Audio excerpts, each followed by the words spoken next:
Welcome to Penrose Learning, where we make understanding easy. In this video, I will explain how to remove chlorine tan from skin after swimming. First, rinse off thoroughly with fresh water immediately after exiting the pool. This helps remove residual chlorine before it can fully bind to your skin. Next, use a mild, pH-balanced body wash or soap to gently cleanse your entire body. Focus on areas most exposed to the sun and chlorine. Finally, pat your skin dry with a soft towel, avoiding harsh rubbing. After drying, apply a generous amount of rich, hydrating moisturizer to your skin within 3 minutes.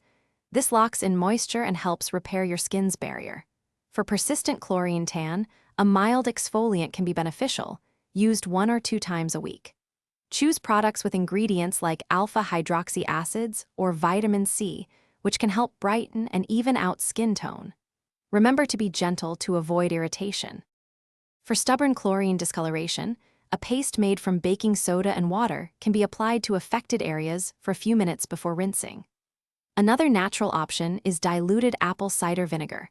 Mix 1 part vinegar with 2 parts water and apply it to your skin. To prevent future chlorine tan, always apply a broad-spectrum sunscreen with an SPF of 30 or higher before swimming, reapplying every 2 hours.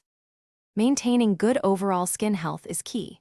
Drink plenty of water throughout the day to keep your skin hydrated from the inside out.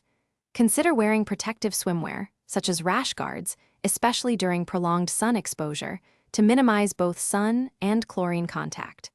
For an easier home clean, check out the Shark AI Ultra Robot Vacuum and other great deals in the description below.